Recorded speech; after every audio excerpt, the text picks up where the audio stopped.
오늘 말씀이 이사야 45장의 말씀으로 스스로 숨으시는 하나님이라는 제목으로 우리가 말씀을 살펴보려 합니다. 우리가 말씀 안에 거한다는 것, 또 말씀을 듣는다는 것은 단순히 배우고 깨닫는 것을 넘어서 우리의 삶을 의미합니다. 그러니까 우리가 항상 말씀의 감각을 키워야 돼요.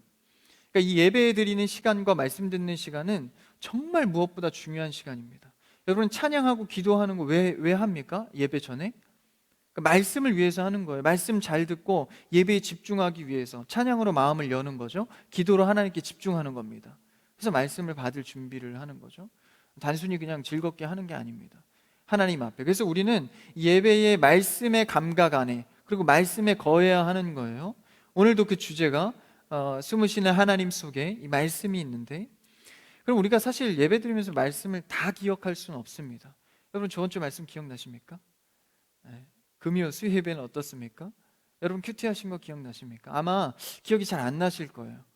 그게 잘못된 건 아닙니다. 항상 사람은 그때 은혜를 받지만 또 까먹기 마련이죠. 그래서 우리는 매일의 은혜를 찾아야 하고 항상 말씀에 붙들려야 합니다. 근데 우리가 중요한 것은 내가 어떤 말씀 들었지? 말씀에서 뭐라 그랬지? 첫째, 둘째, 셋째 적어서 잘 기억하고, 물론 중요하지만 그것을 하나하나 항목을 기억하는 것보다 더 중요한 것은 말씀의 감각을 키우는 겁니다. 그러니까 우리가 들은 말씀을 통하여서 그 감각이 살아나는 거예요. 그러니까 정확히 어떤 말씀으로 내가 기억하는지는 몰라도 내 삶의 감각적인 부분에서 뭔가 달라지는 겁니다. 그러니까 터치가 되는 거죠. 그 감각들이 쌓여져서 자라가다 보면 성숙한 신앙인이 되는 것이죠. 여러분들 1년, 2년 신앙생활 하면서 매주 들은 말씀을 다 기억하시나요? 기억하지 못합니다. 근데 1년, 2년 말씀을 꾸준히 듣다 보면 어느새 내가 신앙적으로 자라있는 모습을 봅니다. 그래서 이제 온 지 얼마 안 된 사람들에게 좋은 말씀을 전할 수 있고 자신의 경험을 말할 수 있고, 이런 성숙함이 생긴다라는 거예요. 그래서 여러분, 저번 주 말씀 까먹으셔도 실족하지 마십시오. 상관없습니다. 우리가 예배를 통해서 키운 이 감각들이 쌓여질 때 내가 잊은 것 같으나 내 안에 쌓여져 있는 말씀의 숙련으로 우리의 삶을 살아가게 됩니다. 그러니까 우리가 시험 볼 때도 이 문항이 있지 않습니까? 객관식 유형이 있고 그리고 주관식이 있고 서술형이 있어요. 근데 어떤 문제가 더 어렵죠? 사실 서술형이 더 어렵습니다. 문제를 하나 딱 주고 몇 페이지를 채워가야 되는 거죠. 근데 객관식은 어때요? 툭툭툭 건드려주면, 그렇죠? 툭툭툭 건드려주면 몇 번에 몇 번, 이 문제 뭐였지? 문제와 보기를 통해서 내가 공부한 게 바로바로 생각이 나잖아요. 공부 안 하면 안 나겠죠. 근데 생각이 그래도 객관식은 조금 더 유추가 많이 됩니다. 마찬가지입니다. 신앙에서도요, 내가 다 기억은 하지 못하지만, 서술형으로 다 쓰진 못하지만 삶에서 어떤 부분이 건드려질 때 이때 내가 말씀의 기억으로 판단을 하는 겁니다. 그러니까 그런 성숙도가 말씀으로 나도 모르게 쌓여져 가는 거죠. 어떤 문제가 나올지 모릅니다. 그렇지만 우리가 그 문제를 통하여서 정답을 유추해 가는 것이죠. 좋은 것들을 결정해 가는 것입니다. 여러분 그런 말씀의 감각이 있기를 축복합니다. 그래서 여러분들은 지금 말씀을 배우고 깨닫는 시간이 아니라 신앙의 감각을 키우는 시간입니다. 그럼 오늘 졸지 않기를 축복합니다. 더운 날은 갔어요. 졸으시면 안 됩니다.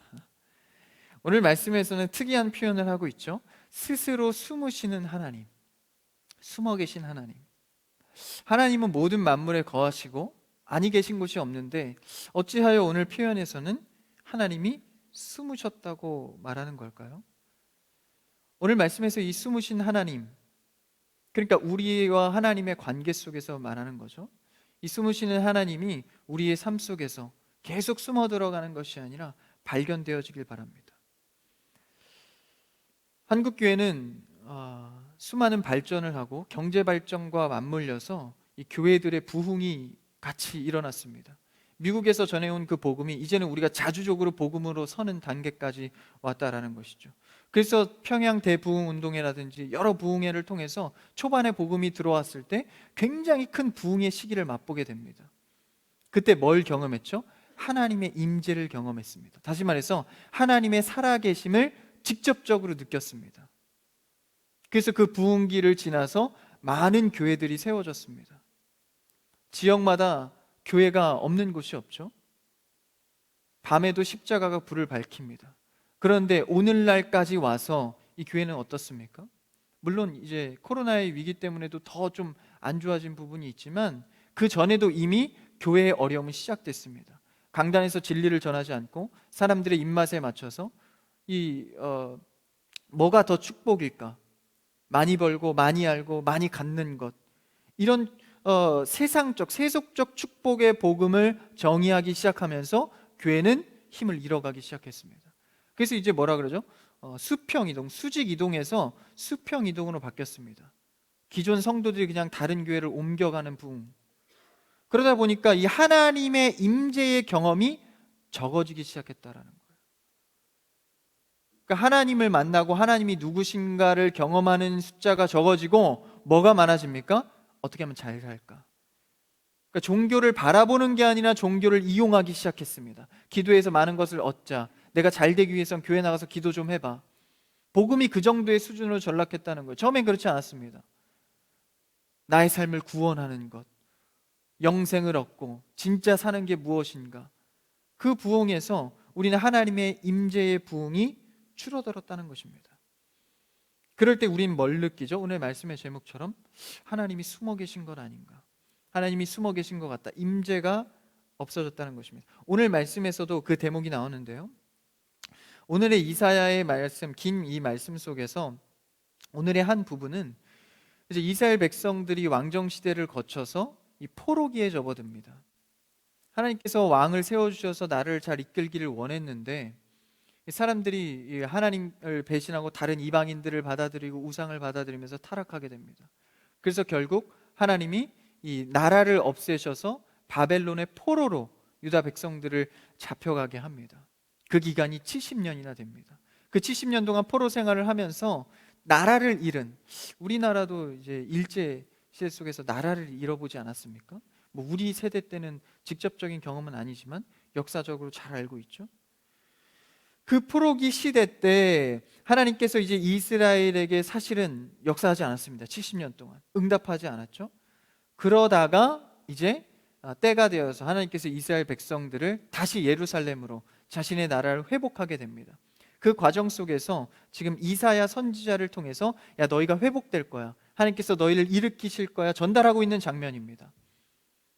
근데 희한한 것은 이스라엘 백성들을 강하게 하거나 바벨론을 망하게 하는 것이 아니라 다른 나라 사람들을 사용하셔서 바벨론을 망하게 하시고 정책을 써서 그 포로들을 이스라엘로 돌려보내게 됩니다. 그게 누구죠? 들어봤을 법한 왕입니다. 고레스 왕입니다. 페르시아 바사 제국의 왕을 통하여서 이스라엘 백성들을 다시 구원해내게 됩니다. 근데 이 고레스를 하나님께서 세우실 때, 고레스 왕을 세우실 때, 야, 내가 너를 기름 부어서 세웠다.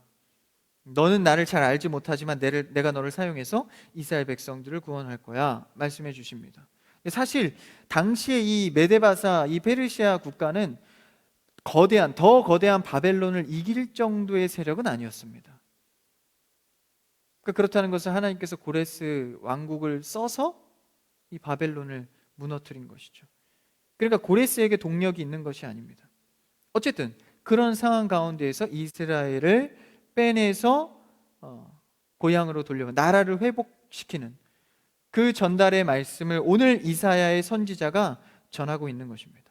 그래서 오늘 말씀에서 14절부터 읽었지만 13절에서 뭐라고 하죠? 야, 이스라엘의 값이 아닌 하나님의 은혜로 내가 너희를 구원할 거다. 그러니까 너희가 잘나서도 아니고 너희가 하나님께 뭐 공로를 세워서도 아니고 때가 되매 하나님의 은혜에 따라서 내가 너를 구원할 거야 말씀하시는 겁니다. 그 다음에 14절에서 이제 말씀이 들어가죠. 애굽의 소득과 구스의 무역한 것과 스바의 장대한 남자들, 이 이방의 수많은 것들이 있지만 하나님은 어때요? 다른 신은 없다. 하나님 외에 다른 신은 없다는 것을 먼저 명확히 합니다. 그러니까 이 이스라엘 백성들이 70년 포로 생활을 하면서 사실 뭘 경험했습니까? 이방의 문화와 이방의 신들을 경험했을 것입니다. 다른 신들도 많이 경험했겠죠. 근데 사실 이때 당시 이제 포로기에서 다시 나라로 회복될 때 70년 정도면 세대 하나가 걸러지지 않습니까? 그러다 보니까 정착한 사람들도 생겨나는 거예요. 그러다 보면 돌아가지 않고 싶은 사람들도 생기는 겁니다. 실제 그런 남아있는 사람들도 있었습니다. 조금 황당하죠? 근데 일제 역사에서도 우리나라도 그랬죠. 일본에서 정착한 사람들이 해방이 돼도 안 돌아오고 정착을 아예 해버리지 않습니까? 그런 것처럼 이 안 돌아오는 백성들도 있었고 다른 신에 대한 인식도 들어온 거예요. 야, 하나님, 야, 이거 우리 우물 안에 개구리였다. 다른 나라 가보니까 신들도 많고, 야, 이 정착할 만하다. 이방인의 문화도 더 뛰어나고. 그러다 보니까 하나님께서 그들을 고향 땅으로 돌리는 것 이전에 더 중요한 건 무엇일까요? 하나님 외에 다른 신이 없다는 명확한 관념입니다. 그러니까 이 관념이 들어와야, 이 세계관이 들어와야 뭐 어떤 기적을 행하든 누구를 써서 일을 하든 인정이 될 거 아닙니까? 그래서 14절에 그 얘기를 하고 있는 겁니다. 한번 14절 길지만 한번 같이 읽어볼까요? 시작.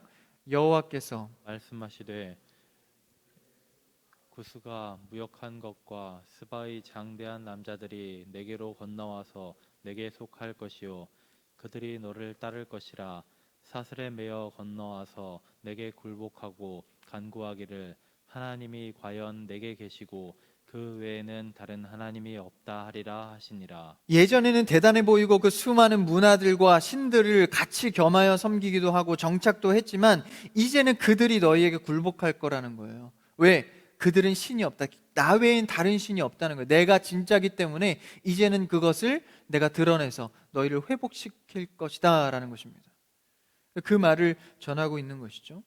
이 말을 더 정확히 하는 이유는 당시에는 나라들마다 이 수호신이 있었습니다. 그러니까 하나님도 이스라엘의 신인 것처럼 다른 나라의 그런 대표되는 신들이 있었던 거예요. 그러니까 하나님도 그냥 이스라엘의 하나님 정도로만 인식했다라는 것입니다. 하물며 이스라엘은 나라가 망했습니다. 당시에는 나라가 전쟁을 해서 한 나라가 승리를 하고 지게 되면 실패한 나라는 그 신이 약하기 때문이라고 인식을 했습니다. 그러니까 이 나라가 승리한 것은 이 신이 더 강하다는 걸 의미하는 거예요.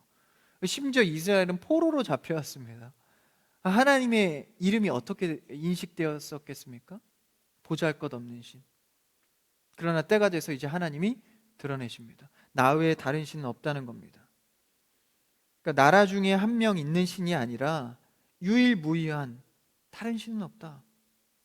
그래서 그걸 명확히 하고 이제 그들을 구원하게 되는 것이죠. 그러니까 하나님의 임재 경험에 앞서서 뭐가 중요합니까? 하나님을 하나님으로 인정하는 겁니다. 그래서 현재 우리도 하나님의 임재를 경험하고자 절실히 찾고 구하지만 사실은 이렇게 하나님의 모습을 경험하지 못할 때가 굉장히 많죠. 그런 가운데에 15절에서 어떻게 표현합니까? 오늘의 말씀의 주제죠. 15절이 중요한데 한번 같이 읽어볼까요? 15절입니다. 시작. 구원자 이스라엘의 하나님이요 하나님이여 진실로 주는 스스로 숨어 계시는 하나님이시니이다. 갑자기 이제 하나님 외에는 다른 신이 없다 하면서 하나님에 대한 표현을 하는데 숨어 계신 하나님을 말합니다. 그러니까 숨어 계신 하나님은 내가 하나님을 경험하지 못했다는 것을 뜻하죠.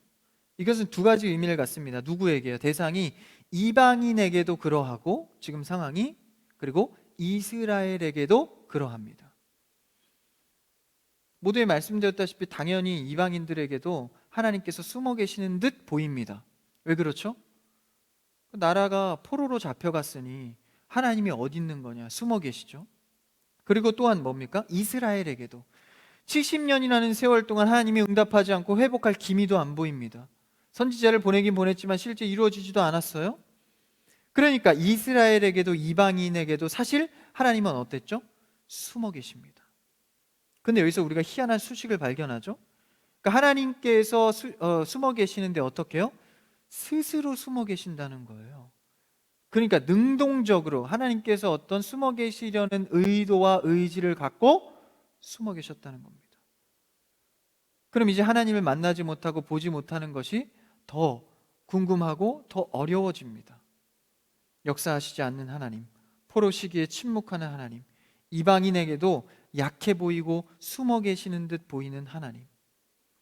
현재 우리의 신앙도 그렇지 않습니까? 하나님을 경험하고자 바라보고자 하지만 그렇게 절실히 찾아도 하나님은 자신을 숨기는 것 같을 때가 너무나도 많습니다. 분명히 시대적으로는 교회가 많이 부흥해서 또 경제적으로 잘 살고 지금 뭐 먹을 게 없어서 굶어 죽는 사람은 없지 않습니까? 그럼에도 불구하고 경제가 좋아졌음에도 하나님의 임재는 약해졌다는 거예요.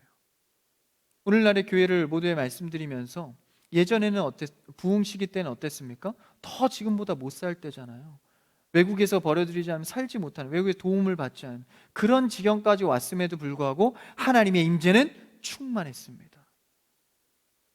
그렇다는 것은 하나님이 숨으시고 나타나시는 것은 우리의 경제 상황과 현재 상황과 그렇게 관련이 없다라는 것입니다.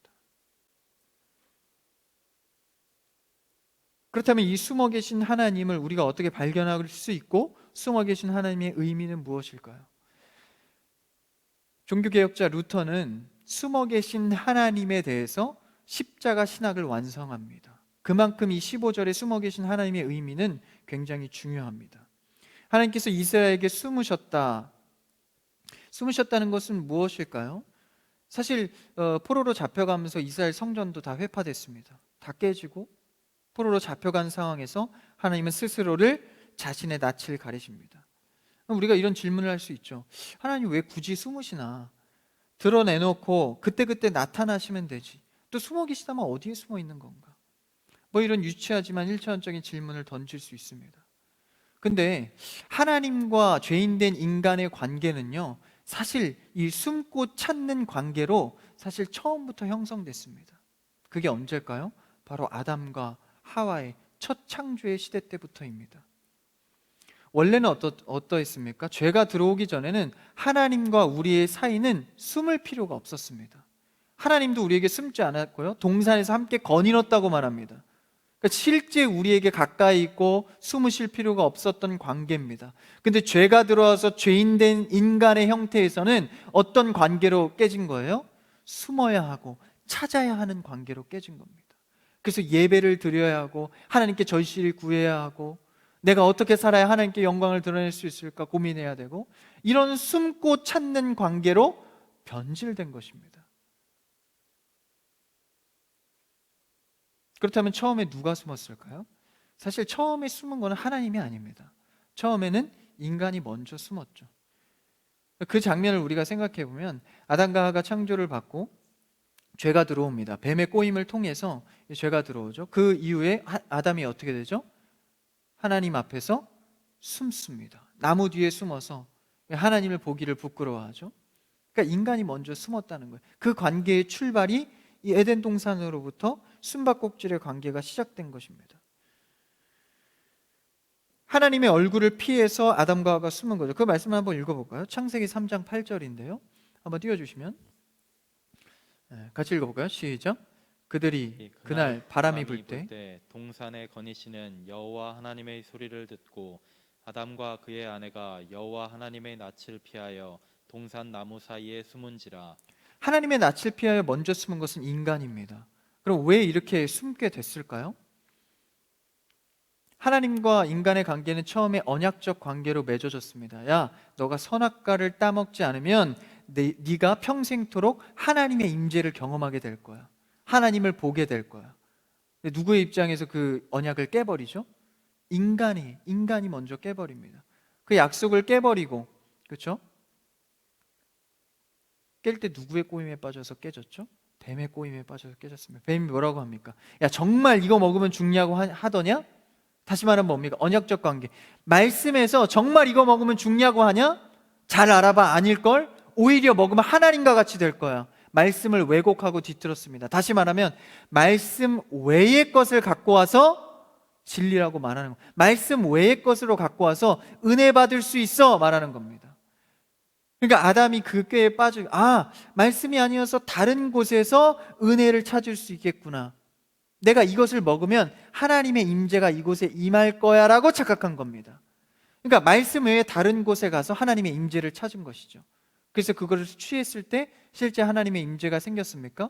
그렇지 않습니다. 이제는 하나님과 인간이 낯을 같이 할 수 없는 관계로 깨져버린 것입니다.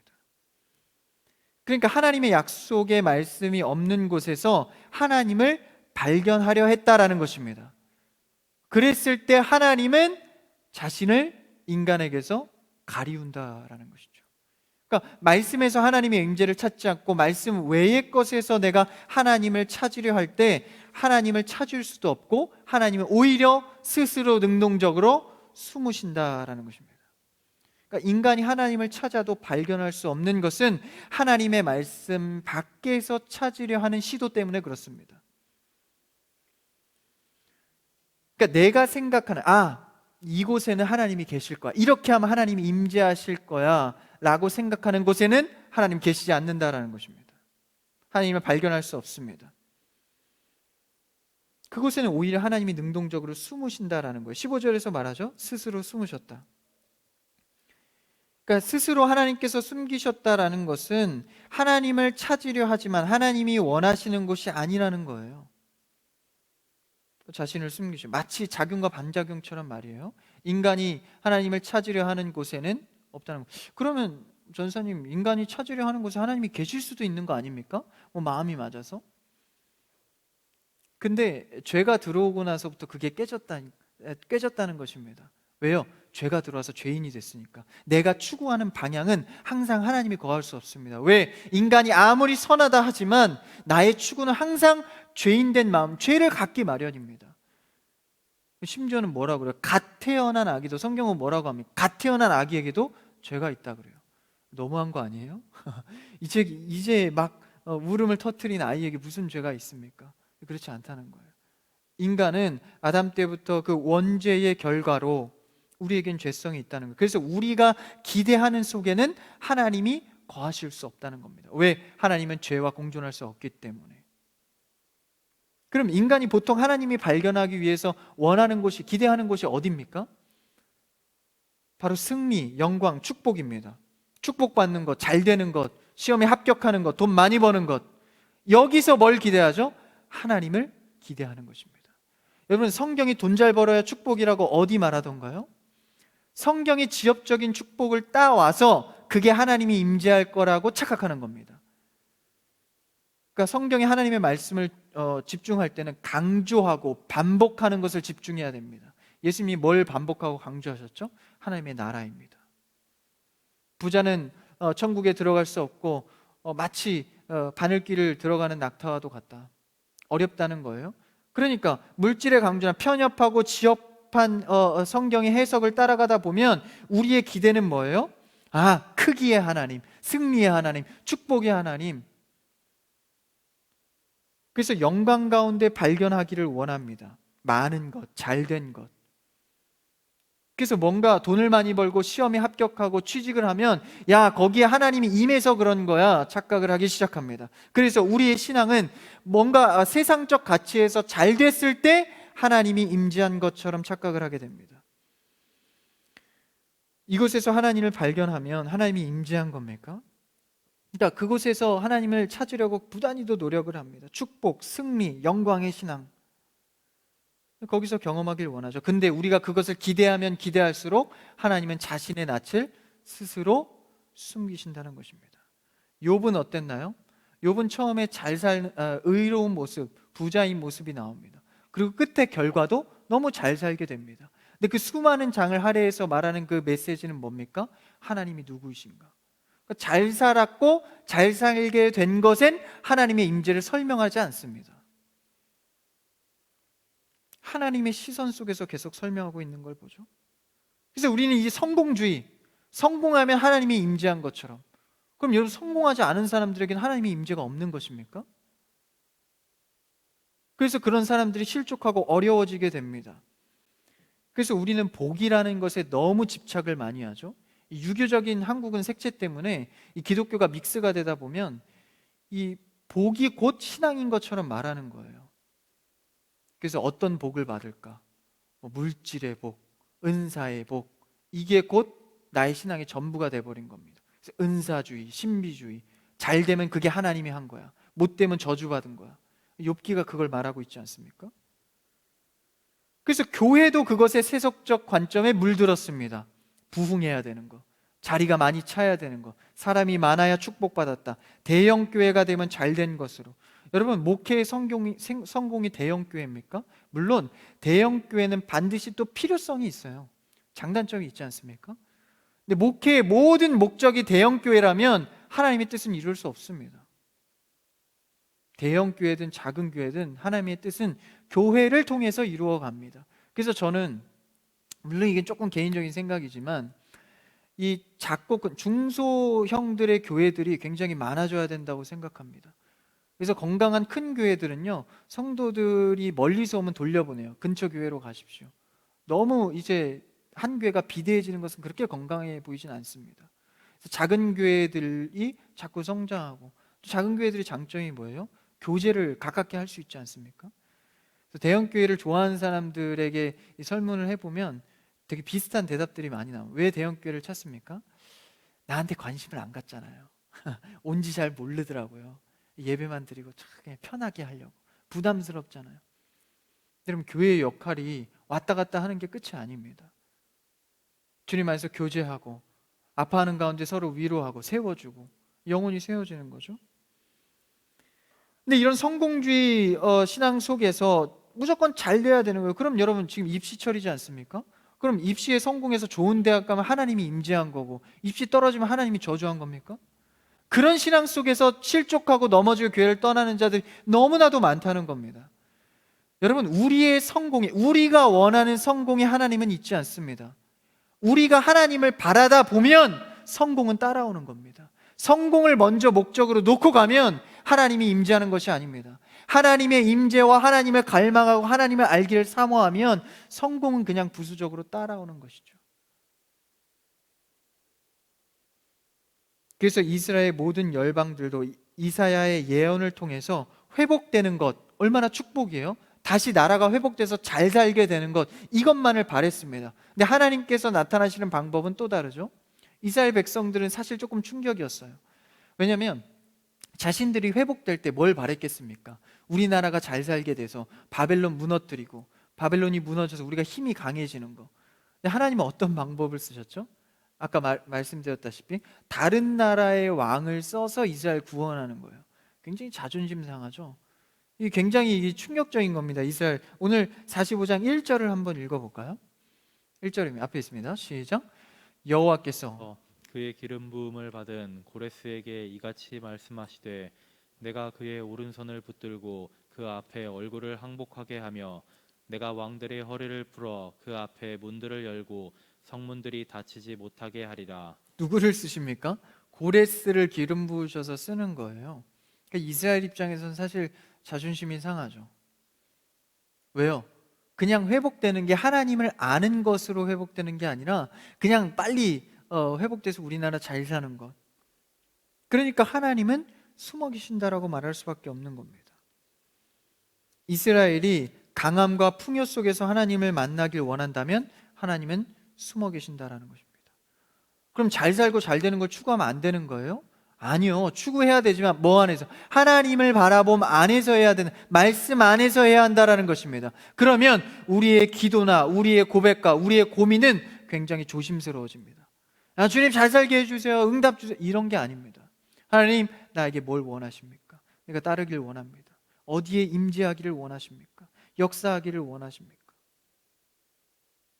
하나님도요, 숨어서 영영 찾게 못하시려고 숨으시는 것이 아닙니다. 결국은 뭐 하시려고 숨으시죠?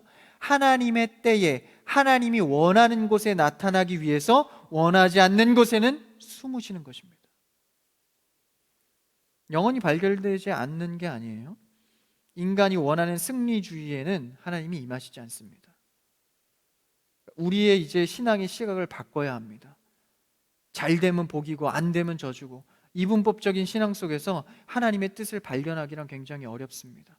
하나님의 복잡하고 오묘한 그 뜻을 단순히 이분법적으로 나눈다면 우리 신앙이 얼마나 단순해지고 은사주의로 흘러가겠습니까?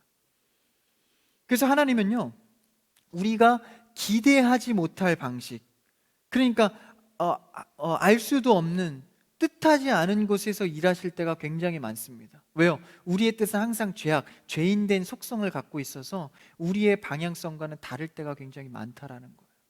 그러니까 일부러 특이해 보이려고 하나님이 그렇게 하시는 게 아니라 인간의 속성과 반하는 것이죠. 죄성과 반할 수밖에 없는 것입니다. 그래서 하나님은 뜻하지 못할 때 일하실 때가 굉장히 많죠. 여러분 신앙생활하면서 경험하지 않습니까? 저도 굉장히 많이 경험을 해요. 내 뜻대로 막 기도하다가도 하나님이 뜻하지 않는 것을 일하실 때가 굉장히 많습니다. 그때 깨닫는 거죠. 아, 나는 진짜 부족하구나. 더 기다려야 되고 더 순종을 원하시는구나 깨닫게 됩니다. 여러분, 하나님의 방식을 잠잠히 기다릴 줄 아는 여러분 되기를 축복합니다. 그러면 오히려 우리에게 뭐가 생겨요? 기대함이 생깁니다. 그러니까 우리식의 기대는 뻔해요. 그렇죠? 뭐 안 되니까 들어달라는 거, 뭐 못 사니까 잘 살게 해달라는 거. 근데 하나님께 기대하는 것은 그것보다 훨씬 더 다이나믹하고 좋은 것들을 우리에게 부어주십니다. 그러니까 신앙인은 기댈 곳이 있기 때문에 굉장히 기대감이 있는 거예요. 소망이 있는 겁니다. 어려운 가운데에서도 아무 방법을 찾아도 안 되는 것 가운데에서도 기쁨을 잃지 않는 겁니다. 인간의 힘을 꺾으시고 하나님의 힘으로 오묘하고 신비한 방법을 할 것을 알기 때문에 그렇습니다. 그것을 명확히 보여준 사건이 무엇이죠? 바로 구속사 사건, 예수 그리스도의 사건입니다. 그러니까 예수 그리스도의 십자가 그 관점과 이 제자들의 관점은 완전히 달랐습니다. 이 제자들이 생각한 메시아 사상은 뭐였죠? 구원자 사상은 무엇이었습니까? 이 우리를 압제하는 로마의 강대국들을 완전히 멸해 주시고 번개 꽈가강, 땅 지진 다 묻어버리시고 이스라엘 승리, 뭐 이런 어떤 드라마틱한 결과를 원했던 거예요. 그러니까 예수님이 자꾸 제자들한테 말하잖아요. 그게 아니다, 그게 아니다. 심지어 뭐라고 하죠? 너희는 무슨 생각으로 그렇게 말하는지 모르겠구나, 뭐 이렇게까지 말하지 않습니까? 그러니까 완전히 생각이 다른 거예요. 제자들은 세상적 왕으로만 인식했고 예수님은 계속 종으로만 섬기셨습니다. 그러니까 이 제자들 입장에서는 답답하죠. 계속 막 섬기시고 뭐 가난한 자, 과부한테 가서 자꾸 섬기는 모습만 보이는 거예요. 그러니까 제자들도 이해하기는 어렵습니다. 그래서 어떤 신학은 어떻게 말하죠? 아, 예수님은 그냥 인간이시기만 했다. 너무 그렇게 종처럼 섬긴 걸 보니까 어찌 이런 사람이 하나님일 수 있냐. 혹은 아, 이분은 그냥 인간의 겉모습만 입었지 신이다. 그러니까 이상한 신학으로 빠지는 거죠. 진짜는 뭡니까? 참 하나님이시면서 참된 인간이시다라는 거예요. 그럼에도 불구하고 제자들은 세상적 왕, 세상적 메시아로만 생각을 했습니다. 그러니까 베드로가 예수님 십자가 지러 간다고 할 때 그렇게 막 굽고 말린 것도 사실 이해가 돼요. 그럼 예수님 잡으러 오니까 막 귀 잘라버리고, 그렇죠? 이런 것들이 사실 이해가 됩니다. 왜? 그들의 관념 속에 뭐가 있었으니까. 예수 그리스도는 왕으로서 세상에서 지위도 높고 돈도 많이 있고 다스려야 되니까 로마 군병들한테 잡혀가면 안 되잖아요. 그러니까 베드로가 배신한 것도 사실 이해가 됩니다. 자신 안에 뭐가 있었으니까.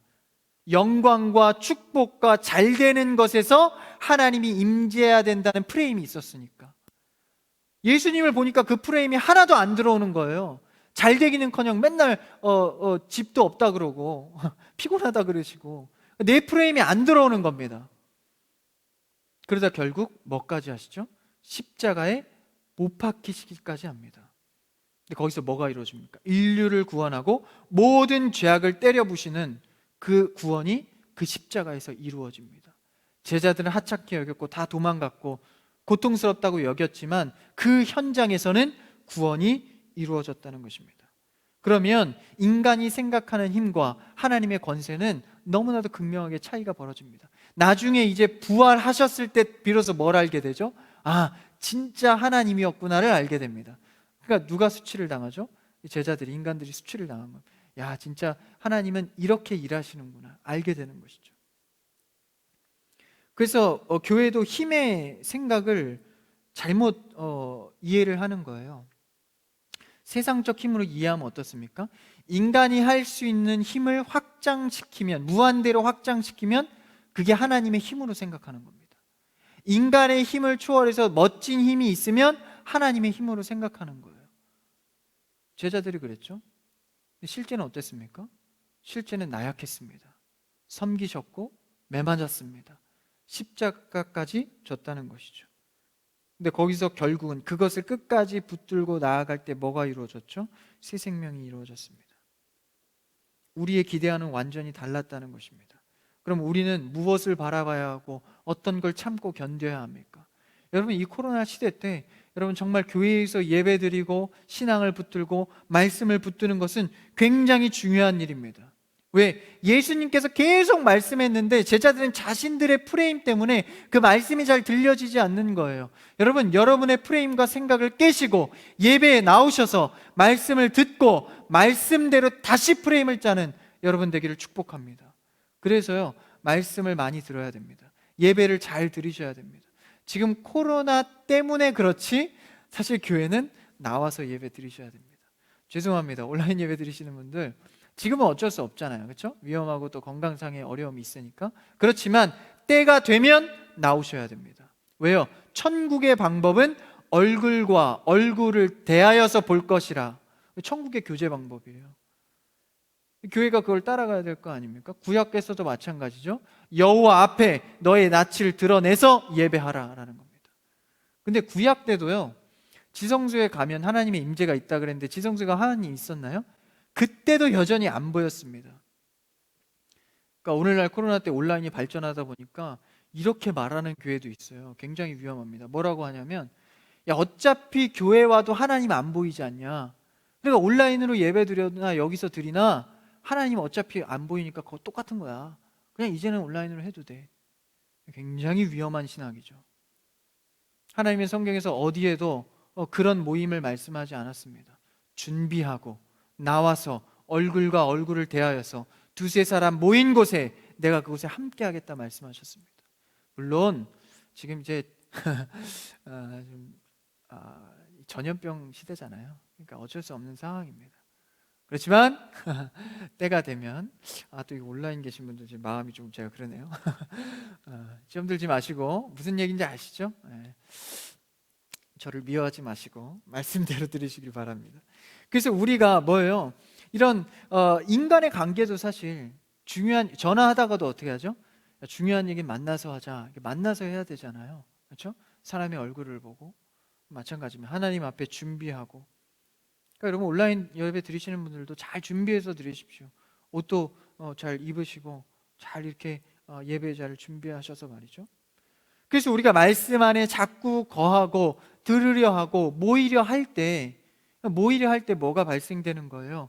하나님께서 원하시는 방향을 그래도 찾아가는 겁니다. 제가 모두에 말씀드렸죠. 말씀의 감각을 익히는 것. 그래야 하나님의 임재를 경험할 수 있는 겁니다. 그러니까 말씀의 감각을 자꾸 익혀야 세상적 가치의 프레임을 자꾸 깰 수 있는 겁니다. 그래서 우리는 이 교회와 예배와 말씀과 진리를 사수하는 자들이 되어야 합니다. 예배를 온몸으로 드리고 형식을 지키고, 할렐루야, 질서를 지키고 막 하는 게 아니에요. 그랬을 때 하나님의 살아계심, 임재를 경험할 수가 있는 것입니다.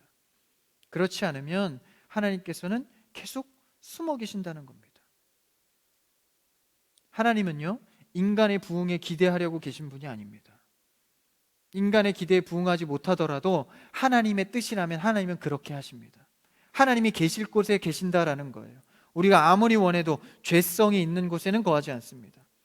하나님의 방법으로 거하는 것이죠. 이게 전능자의 방법입니다. 우리는 하나님이 하나님 되심을 기억하여서 하나님이 계신 곳이 어딘가 말씀을 향해 따라가야 합니다. 나를 하나님 쪽으로 끌고 오는 것이 아니라, 예배도 뭐예요? 하나님께 드리는 겁니다. 하나님을 끌어내리는 것이 아니라 올려드리는 신앙입니다. 그래서 우리가 하나님의 말씀을 쫓아 하나님이 계신 곳이 어디일까 따라가는 것이죠. 그랬을 때 나의 자랑은 없습니다. 나의 축복이 자랑이 될 수 없습니다. 여러분, 내가 뭐 잘됐다 어쨌다, 이게 내 자랑입니까? 그게 아니라는 거예요. 그래서요, 내가 뭐 잘됐을 때, 또 구원받았을 때 간증하지 않습니까? 여러분, 이 간증은요, 어떤 결과물이 빚어졌을 때 반드시 하나님의 임재에 관련된 사건이 있어야 됩니다. 그러니까 저 하나님 믿었더니 뭐 취업했어요, 잘 됐어요, 이렇게 하시면 안 되고, 그 과정 속에서, 취업 준비든 공부든 여러분이 한 과정 속에서 하나님의 임재를 맛본 경험이 반드시 있어야 됩니다. 결과론적으로 자꾸 잘됐다 하면 내가 잘된 곳에 하나님이 임할 거야, 이런 신앙에 빠지는 것이죠.